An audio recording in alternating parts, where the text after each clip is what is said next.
अस्सलाम वालेकुम गाइस, मेरा नाम है अली और मैं अपने channel daily horror stories by Ali से आपके सामने मौजूद हूँ। उम्मीद करता हूँ आप सब खैरियत से हैं, खुश हैं और कामयाब हैं। तो जिन लोगों ने अब तक मेरे चैनल को सब्सक्राइब नहीं किया वो इसको सब्सक्राइब कर लें, लाइक करें और अगर हो सके तो शेयर करें। हमेशा की तरह व्हाट्सएप नंबर शेयर कर रहा हूँ। अगर आप अपनी स्टोरीज़ को शेयर करना चाहते हैं तो यू आर वेलकम। अगर आप ईमेल करना चाहते हैं तो ईमेल कर सकते हैं। अगर आप वॉइस रिकॉर्ड भेजना चाहते हैं तो वैसा भी कर सकते हैं। वॉइस रिकॉर्डिंग की सिर्फ ये शर्त होती है कि जहाँ पे आप रिकॉर्ड कर रहे हैं वहाँ पे किसी भी किस्म का शोर या डिस्ट्रॉशन मौजूद ना हो।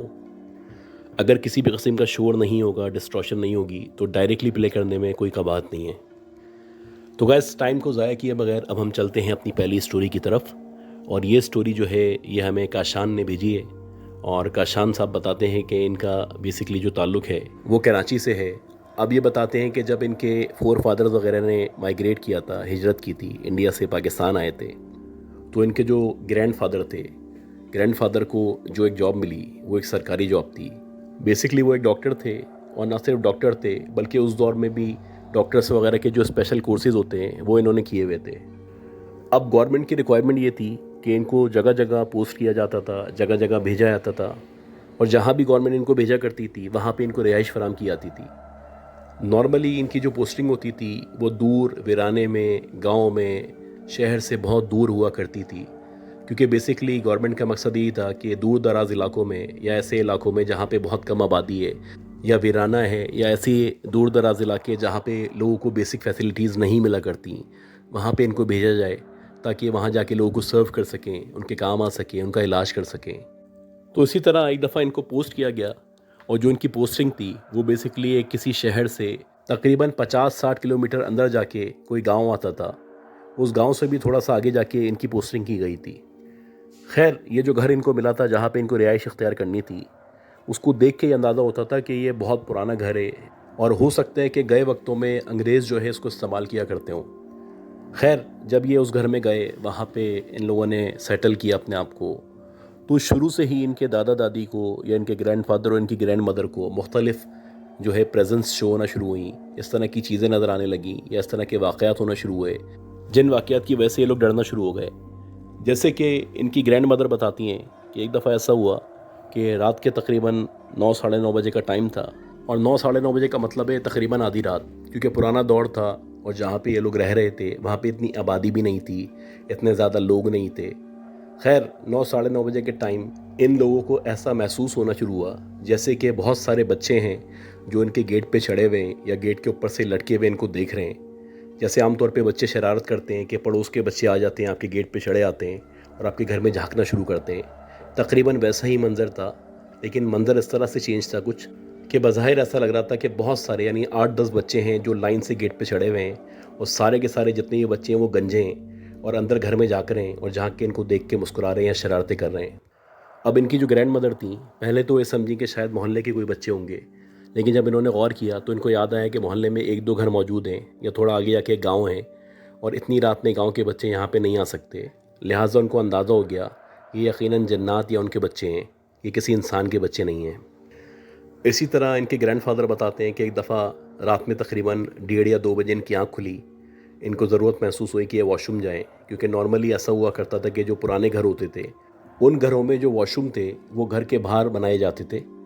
खैर, इनके ग्रैंडफादर जो है वो वॉशरूम जाने के लिए निकले तो रास्ते में एक कमरा आता था जो राइट साइड पे मौजूद था। जब उन्होंने उस कमरे में नज़र डाली तो उन्हें ऐसा लगा जैसे कोई लेटा हुआ है और जो लेटा हुआ है उसने अपने ऊपर एक चादर डाली हुई है। अब ये देख के बड़े हैरान थे क्योंकि ये नाकाबिल यकीन मंज़र था। घर के जितने भी लोग थे वो सारे के सारे सो रहे थे। ये सोचने लगे कि बाहर से कौन आ गया हमारे घर के अंदर, और ना सिर्फ आ गया है बल्कि कमरे के अंदर लेट गया है और सोने की तैयारी कर रहा है, बल्कि सो चुका है। खैर, ये गए वहाँ से लालटेन लेके आए और जब लालटेन लेके वापस आए तो इन्होंने देखा कि बाकायदा एक लाश है जो वहाँ पे पड़ी हुई है और देखने में ऐसा लग रहा है कि उसकी रिसेंटली डेथ हुई है। अब ये देख के इनके जो ग्रैंडफादर थे वो डर गए, इनकी हालत ख़राब हो गई, क्योंकि इतनी रात में कोई इनके कमरे में, इनके घर में लाश कैसे लेके आ सकता था। बहरहाल ये जल्दी से बाहर निकले और बाहर गए तो इन्होंने वहाँ जाके अपनी जो वाइफ थी यानी इनकी ग्रैंड मदर थी उनको बताया कि वहाँ पे उस दूसरे कमरे में एक ऐसी बॉडी पड़ी हुई है। खैर, इनकी जो ग्रैंड मदर थी उन्होंने कहा कि पहले गौर कर लो, आयतुल कुर्सी वगैरह पढ़ो, हो सकता है कि ये कुछ और मखलूक हो। और वैसे ही हुआ, जब इन लोगों ने आयतुल कुर्सी वगैरह पढ़ना शुरू की, वापस आए तो देखा वहाँ पे जो लाश मौजूद थी, जो अभी ख़ुद इन्होंने अपनी आंखों से देखी थी, वो कहीं गायब हो चुकी थी। उसका वहाँ पे कोई नामो निशान नहीं था। इसी तरह इनकी ग्रैंड मदर बताती हैं कि एक दफ़ा ये किसी काम से बाहर निकली और जो काम था वो उन्होंने निपटाया, और जब वापस आने लगी तो इसी दौरानिए में मगरिब की अज़ान हो गई। और जब मगरिब की अज़ान हो गई तो उस दौर के हिसाब से ये तकरीबन बहुत ज़्यादा रात थी। ज़्यादातर लोग जो थे वो अपने घरों में सो जाया करते थे या सोने की तैयारी करने लगते थे। खैर, जब ये अपने घर पहुंची तो उस वक्त इनके साथ इनके शौहर मौजूद थे, यानी इनके ग्रैंडफादर और ग्रैंड मदर दोनों घर के अंदर दाखिल हो रहे थे। और जैसे ये लोग घर के अंदर दाखिल हुए तो इन्होंने देखा कि वो जो घर का सहन है वहाँ पे एक गोश्त का टुकड़ा पड़ा हुआ है। अब गोश्त का टुकड़ा देख के इनके जहन में बहुत सारी चीज़ें आईं। इन्होंने सोचा हो सकता है कोई बिल्ली ले आई हो, कोई जानवर लेके आ गया हो, कोई कुत्ता लेके आ गया हो, किसी भी तरह घर में दाखिल हो गया हो। यहाँ तक तो बात ठीक थी, लेकिन मसला वहाँ पे पैदा हुआ जब इन्होंने देखा कि वो जो गोश्त का टुकड़ा था जो सहन में पड़ा हुआ था, जो अच्छा खासा बड़ा था, वो एकदम से हवा में उछला और दोबारा नीचे गिरा। और जब ये इनके सामने हुआ तो इनकी हालत गैर हो गई, क्योंकि गोश्त का टुकड़ा जो ज़मीन पे पड़ा हुआ था वह खुद ब खुद हवा में कैसे उछल सकता है। ये देख के ये लोग बड़े हैरान थे। अगेन वो इन लोगों ने आयतल कुर्सी वगैरह पढ़ी और जैसे तैसे इन्होंने रात गुजार दी। अब इसी तरह इनके ग्रैंडफादर एक और वाक़या बताते हैं कि एक दफ़ा इसी तरह रात का टाइम था और किसी भी काम से जो इनकी ग्रैंड मदर थी वो गई हुई थी, मे बी अपने मैके गई हुई थी या किसी भी शादी को अटेंड करने या किसी भी काम से गई हुई थी। इनके जो ग्रैंडफादर थे वो अकेले घर में मौजूद थे। मगरिब की अज़ान हो चुकी थी और ये सोने की तैयारी कर रहे थे। बस ये वेट कर रहे थे जैसे ईशा हो, मैं नमाज़ पढ़ूँ वो सो जाऊँ। तो इसी दौरान में इनको महसूस हुआ जैसे कि इनके सहन में या आंगन में कोई आया है और उसने चलना शुरू कर दिया है। अब क्योंकि अंदर वाले कमरे में मौजूद थे तो पहले तो ये लेटे रहे। इन्होंने सोचा हो सकता है कोई बिल्ली हो या इस तरह का कोई जानवर हो, लेकिन जब इन्होंने गौर करना शुरू किया तो इनको बाकायदा कदमों की आवाज़ आना शुरू हुई। और जब मुसलसल आवाज़ बढ़ती चली गई तो इन्होंने सोचा कि मैं उठता हूँ, खड़े होकर देखता हूँ कि आखिर क्या माजरा है। अब ये हिम्मत पैदा करके जैसे तैसे उठे और उठ के इन्होंने जैसी खिड़की से बाहर झाँका तो उन्होंने देखा कि एक औरत है जिसने राजस्थानी टाइप का ड्रेस पहना हुआ है, उसके बाल खुले हुए हैं, बहुत ही कोई काली सी भयानक शक्ल की मालिक है, और वो सहन के बीच में मौजूद है और मुसलसल गोल गोल घूम रही है। जैसे आमतौर पे मलंग वगैरह घूमा करते हैं इस तरह वो गोल गोल चक्कर लगा रही है और मुसलसल मुस्कुराए जा रही है। अब ये मंज़र देख के बड़ा हैरान थे। इनकी समझ से बाहर था कि ये औरत यहाँ पे कैसे आ सकती है और क्यों कर आ सकती है। खैर, मुसलसल ये उस औरत को देख रहे थे कि एकदम से वो जो औरत थी वो रुकी और उस औरत ने इनकी तरफ देखना शुरू किया। और जैसे ही उस औरत ने इनकी तरफ देखना शुरू किया तो ये बताते हैं कि उसकी जो आंखें थीं वो बाकायदा लाल आँखों में तब्दील हो गई। यानी ऐसा लगने लगा कि उसकी आंखों की जगह कोई दो शोले हैं जो उसके चेहरे पे मौजूद हैं, जो चमक रहे हैं या दहक रहे हैं। अब जब इन्होंने ये मंज़र देखा तो उन्होंने आयतल कुर्सी पढ़ना शुरू की, और जैसे ही इन्होंने आयतल कुर्सी पढ़ना शुरू की तो आहिस्ता आहिस्ता करके वो जो औरत थी वो गेट की तरफ बढ़ने लगी और देखते देखते गायब हो गई। ये बताते हैं कि इनके ग्रैंडफादर ने या ग्रैंड मदर ने काफ़ी अर्सा उस घर में या उस हवेली में या उस अबंडन हाउस में गुजारा, और इस दौरानी में बेतहाशा बहुत सारे वाक़यात थे जो इनके साथ पेश आए थे। इनमें से जो बहुत ख़ास थे उन्होंने हमसे शेयर कर दिए हैं। अच्छा गाइस, आज की जो दूसरी स्टोरी है ये बहुत ही इंटरेस्टिंग स्टोरी है और बहुत ही स्ट्रेंज स्टोरी है, और ये हमें जो है अक्षय साहब ने भेजी है। इनका बेसिकली ताल्लुक़ जो है वो इंडिया से है। ये बताते हैं कि इन्होंने किसी प्लेटफॉर्म पे ये स्टोरी सुनी थी या इनको ये इन्फॉर्मेशन मिली थी तो उन्होंने मुझसे शेयर की है। स्टोरी में इस तरह से है कि एक वरुण नाम का एक लड़का था और उसकी स्टोरी इस तरह से है कि वो एक लड़की को पसंद करता था। अब वरुण के जो फादर थे उनकी जो है वो बिल्कुल शुरू में ही डेथ हो चुकी थी, यानी वरुण जब छोटा सा था तो उसके बाद से उसकी जो मदर थी उन्होंने ही उसकी लुक आफ्टर की थी, उसका बहुत ख्याल रखा था। और जैसे नॉर्मली एक माँ होती है जो बाप बन के भी पालती है, तो उसकी भी परवरिश वैसे ही की गई थी और हर तरह से ख्याल रखा गया था कि उसको कभी भी अपने बाप की कभी महसूस ना हो। बहरहाल जैसे जैसे टाइम गुजरता गया ये लड़का जवान होता चला गया, और जब ये जवान हुआ तो एक लड़की थी जो इसके मोहल्ले में ही करीबी रहा करती थी, उससे जो है इसका सिलसिला शुरू हो गया प्यार मोहब्बत का, पसंद का। अब ये एज इस तरह की होती है कि आप किसी को भी कुछ भी समझाएं किसी की समझ नहीं आता, और ऐसे ही था कि ये जो लड़का था ये इस कदर अंधा हो चुका था उस लड़की के इश्क में कि उसके जहन में ये चलता रहता था कि बस किसी भी तरह इस लड़की से मेरी शादी हो जाए, मैं इसको हासिल कर लूँ या ये मेरी ज़िंदगी में आ जाए। अच्छा, बात ये नहीं थी कि ये सिर्फ पसंद करता था, बात ये भी थी कि वो लड़की भी इसको पसंद करती थी। लेकिन ये बताते हैं कि दोनों के अंदर जो है वो एक कास्ट का जो है फ़र्क था, यानी इनकी कास्ट अलग थी, उसकी कास्ट अलग थी। तो काफ़ी कोशिशें की गई, घर वालों को मनाने की, समझाने की कोशिश की गई। ना इनके घर वाले मानते थे ना उनके घर वाले मानते थे। वो कहते थे कि ये लोग जो है वो अच्छी ज़ात के नहीं है, वो कहते थे कि इनकी ज़ात कोई ख़ास नहीं है। मतलब आपस में बहुत सारी बातें थी इस तरह की, जिनकी वजह से इख्तलाफात बढ़ते चले आ रहे थे। बजाय इसके कि इस मसले को हल किया जाता, दोनों की शादी की जाती, मामलात ख़राब से ख़राब होते चले गए। अब वो जो लड़की के घर वाले थे, उन्होंने क्या किया कि लड़की की जो है वो ज़बरदस्ती उसके कज़न से मंगनी कर दी और उसको घर में क़ैद कर दिया कि वो घर से बाहर ना निकल सके। साथ साथ ये जो लड़का था, ये दिन रात जल रहा था, परेशान हो रहा था। इसकी समझ में नहीं आ रहा था कि वो आखिर ऐसा क्या काम करे कि ये लड़की उसको मिल जाए। खैर, एक दिन ऐसा हुआ कि लड़की को मौका मिला, तो वो मौका पाके घर से भाग के आ गई और इसके साथ जाके कोर्ट मैरिज कर ली। अब लीगली तो ये लोग मियाँ बीवी हो चुके थे, लिहाजा कोई भी इनको ना हाथ लगा सकता था, ना इनको नुकसान पहुंचा सकता था, ना इनकी शादी को चैलेंज किया जा सकता था। बहरहाल ये लोग बड़े खुश थे कि इनकी फाइनली शादी हो गई है। वो सही तरह से नहीं हुई, उस तरह नहीं हुई जिस तरह लोगों की हुआ करती है, लेकिन बहरहाल शादी हो चुकी है। खैर, ये लोग बड़े खुश थे और ये अपने घर में अपनी जो बीवी थी उसको लेके आ गया और अपनी माँ को भी उसने पूरी कोशिश की कि मना ले, और फाइनली माँ जो थी वो मान गई। उसने कहा ठीक है, अगर तुम्हारी ऐसी खुशी है तो ऐसे ही सही। अब ये बताते हैं कि इन लोगों की एक अच्छी ज़िंदगी का आगाज़ शुरू हो गया। ये बहुत खुश थे कि इनकी मर्ज़ी का काम हो चुका है, ये लोग साथ हैं और एक साथ रह रहे हैं, एक दूसरे से प्यार करते हैं और इसी तरह ज़िंदगी अच्छी चलती रहेगी। लेकिन आहिस्ता आहिस्ता करके चीज़ें जो थी वो चेंज होना शुरू हुई, और चीज़ें इस तरह से चेंज होना शुरू हुई कि वो जो लड़की थी, जो बहुत बोलती थी, जो बहुत शोख थी, चंचल थी, जिसकी अदाओं से ये मुतासिर था और जिस शोख और चंचल लड़की से उसने शादी की थी, वो एकदम तब्दील होना शुरू हुई। आहिस्ता आहिस्ता करके उसके अंदर खामोशी का अंसर उजागर होने लगा। वो ज़्यादातर खामोश रहने लगी, कम से कम बात करती, किसी को भी इतना ज़्यादा लिफ्ट ना कराती, लोगों को इग्नोर करने की कोशिश करती। शुरू में तो ये समझता कि क्योंकि अपने घर वालों को छोड़ के आई है, इसने इतना बड़ा डिसीजन लिया है, ज़िंदगी भर के लिए इसके घर वालों के दरवाजे इसके लिए बंद हो चुके हैं, तो शायद ये इस वजह से थोड़ी सी नाराज़ है। लेकिन जैसे जैसे टाइम गुजरता जाएगा, हालात बेहतर होते चले आएंगे, मामलात बेहतर होते चले आएंगे। लेकिन बजाय इसके कि हालात बेहतर होते, हालात ख़राब से ख़राब होते चले आ रहे थे। दिन ब दिन वो जो लड़की थी, उसने साइड में एक जगह बैठना शुरू कर दिया। पहले तो वो सिर्फ घंटों घंटों कोने में जाके घर के बैठ जाती थी। उसके बाद वो मज़ीद खामोश रहने लगी और बज़ाहिर ऐसा लगता था कि इस लड़के से या इसकी माँ से वो बिल्कुल बात करना ही नहीं चाहती या बात करना पसंद नहीं करती। अच्छा, उसके साथ साथ क्या होता कि वो लड़की जो थी, उसने कुछ दिनों बाद रोना शुरू कर दिया। यानी बात बात पे वो रोना शुरू कर देती, और जब भी उसको कुछ कहा जाता वो साइड में जाती, कोने में बैठ जाती, दीवार की तरफ मुंह कर लेती और उधर देख के रोती रहती। और ये जो रोना था, ये 2-4 मिनट का नहीं होता था, ये घंटों घंटों चलता रहता, मुसलसल रोती रहती। और उसकी जो सेहत थी वो दिन ब दिन गिरती चली आ रही थी। बज़ाहिर ऐसा लग रहा था कि उसको कोई बीमारी लग चुकी है या बहुत ज़्यादा परेशानी का शिकार है।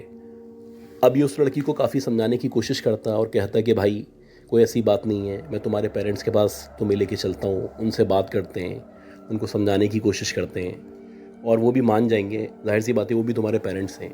लेकिन वो जो लड़की थी, उसकी इस बात का भी कोई जवाब नहीं दिया करती थी। खैर, जैसे जैसे टाइम गुजरता चला जा रहा था, वैसे वैसे जो सिचुएशन थी वो ख़राब से ख़राब होती चली आ रही थी। इस लड़की ने अब रोने के अलावा अजीब अजीब बातें करना शुरू कर दी थी। यानी किसी अजीब ज़बान में ये दीवारों की तरफ देख के बातें करती, और जैसे ही कोई इसके सामने आता या किसी की प्रेजेंस इसको महसूस होती तो फ़ौरन से चुप हो जाती। अब इसकी जो मदर थी, यानी लड़के की जो वालदा थी, यानी इस लड़की की जो सास थी, वो काफ़ी अरसे से इसको ऑब्ज़र्व कर रही थी। आहिस्ता आहिस्ता करके उन्होंने अपने बेटे को सारी बातें बताना शुरू की। उसको बताया कि ये जिससे तुमने शादी की है, जिसको तुम पसंद करते थे, जिसके लिए तुम पागल हुए हुए थे, वो बेसिकली नॉर्मल लड़की नहीं है। ये अजीब हरकतें करती है, दीवारों की तरफ देख के किसी से बातें करती है, और जिस ज़बान में या लैंग्वेज में ये बातें करती है वो नॉर्मली कोई ज़बान नहीं समझ सकता। अब इन लोगों ने क्या किया कि इस दौरानी में बहुत सारे साइकेट्रिस्ट से रब्ता किया। उस लड़की को वहाँ पे भी दिखाया गया। जितने भी साइकेट्रिस्ट थे या साइकोलॉजिस्ट थे, वो इसको देखते थे, वो कहते थे हमारी तरफ से तो ये नॉर्मल है, अब हमारी समझ नहीं आता ऐसा बिहेव क्यों कर रही है। उसके साथ साथ जो है वो मेडिकली भी काफ़ी सारी जगहों पे लेके जाया जाता, वहाँ जाके दिखाया जाता है। तो डॉक्टर्स भी बोलते हैं कि इसकी हर चीज़ क्लियर है, हर रिपोर्ट क्लियर है, इसमें कोई ऐसी बात नहीं है कि जिसकी वजह से आप इसको पागल कह सकें। क्योंकि जब वो डॉक्टर्स के पास या साइकेट्रिस्ट के पास या साइकोलॉजिस्ट के पास जाती थी तो वो बिल्कुल नॉर्मल बिहेव करती थी, और ऐसा लगता था जैसे शायद किसी नॉर्मल लड़की से या किसी बहुत ही समझदार औरत से बात की जा रही है। अब इनकी जो मदर थी, उनको शक होना शुरू हुआ। उन्होंने सोचा कि क्यों ना हम किसी पंडित को या किसी इस तरह की पर्सनैलिटी को इसको दिखाएं, हो सकता है कि कोई इस तरह का मामला हो।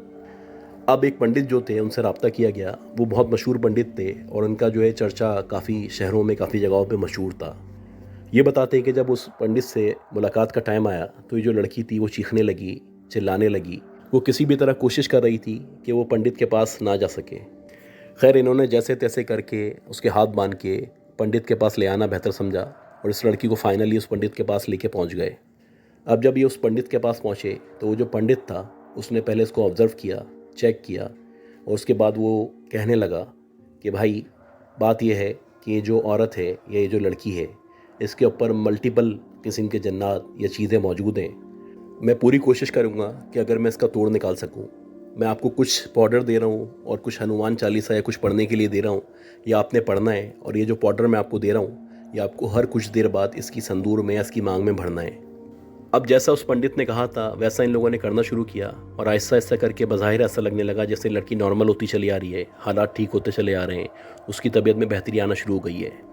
अब लड़का जो था वो बहुत खुश था और उसको इत्मीनान भी था कि मैं सही जगह पहुंच गया हूं और इस लड़की का इलाज हो जाएगा। लेकिन ऐसा नहीं हुआ।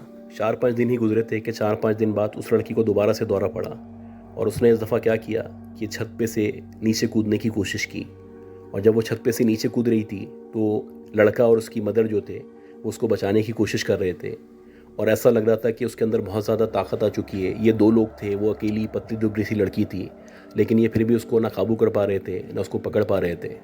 अब ये बताते हैं कि इसी तरह टाइम मज़ीद गुजरा और उस लड़की की जो हालत थी वो गैर से गैर होती चली जा रही थी। तो इन लोगों ने और जगहों पे मालूमात हासिल करना शुरू की। तो इनको पता चला कि 2-3 गांव छोड़ के एक जगह है, वहाँ पे एक सांप बैठा करते हैं जिनको अच्छे मियाँ कहा जाता है और कहा जाता है कि उनके पास बहुत सारे जन्नात हैं या वो इस तरह की चीज़ों का इलाज किया करते हैं। अब ये जो लड़का था ये चाहता था किसी भी कीमत पे इसकी जो बीवी है, इसकी जो पत्नी है वो ठीक हो जाए। लिहाजा इसने जैसे तैसे करके वो जो साहब मशहूर थे उनके पास ले आने का इरादा किया और फाइनली उनके पास लेके अपनी बीवी को पहुंच गया। जब ये उन साहब के सामने जाके बैठी तो वहाँ जाके इसने चीखना शुरू कर दिया और इसके अंदर से 2 तरह की आवाज़ें आने लगी।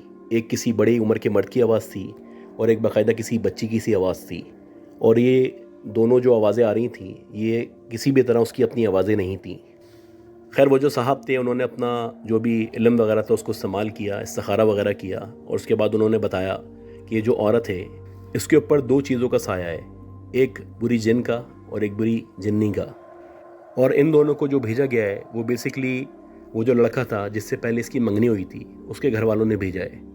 खैर ये जो साहब थे बड़े साहिब इल्म थे, बहुत बाशऊर थे, इनके पास बहुत ज़्यादा मालूमात थी। तो उन्होंने पूरी कोशिश की और उनको कहा कि भाई कुछ चीज़ें मैं आपसे मंगवाऊंगा जैसे बकरे, मुर्गी वगैरह, उनको मुझे ज़िबा करना होगा, यानी इसकी अगर जान बचानी है आपने तो ये सब काम करने पड़ेंगे। अब ये जो लड़का था ज़ाहिर सी बात है अपनी बीवी से बहुत मोहब्बत करता था, तो जैसे जैसे वो कहते चले गए ये वैसे वैसे करता चला गया। ग्रेजुअली वो जो लड़की थी उसकी हालत बेहतर से बेहतर होना शुरू हुई।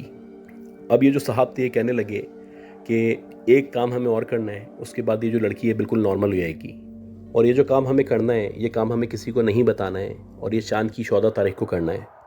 खैर ये बात सुन के वो लड़का जो है बड़ा एक्साइटेड था और बहुत मुतमईन था कि चलो एक काम रह गया है और जब हम ये काम कर लेंगे तो फाइनली मेरी बीवी की तबीयत बेहतर हो जाएगी और दोबारा हमारी जो ज़िंदगी है वो नॉर्मल हो जाएगी। अब वो दिन आने वाला था, यानी चांद की 14वीं तारीख जो है वो आने वाली थी। तो उससे एक दिन पहले ये जो लड़का था, यानी जो उसका शौहर था, जो उसका इलाज करवा रहा था, उसका एक्सीडेंट हो गया, उसको अस्पताल पहुंचाया गया और जब उसको अस्पताल पहुंचाया गया तो उसकी जो हालत थी वो बहुत गैर हो चुकी थी और 3-4 घंटे के अंदर अंदर ही उसकी डेथ हो गई। अच्छा, यहाँ पे उसकी डेथ हो चुकी थी और वहाँ पे जो उसकी बीवी थी उसकी जो हालत थी वो पहले से ज़्यादा ख़राब हो चुकी थी। मौका पाके वो अपने ससुराल से निकली और चुपचाप पता नहीं कहाँ चली गई कि उसका आज तक पता नहीं चला। ये बताते हैं कि इस बात को काफ़ी अर्सा हो चुका है, आज तक उस लड़की का कुछ पता नहीं चला कि वो कहाँ गई, क्यों गई और कहाँ पे उसने अपनी बाकी ज़िंदगी गुजारी।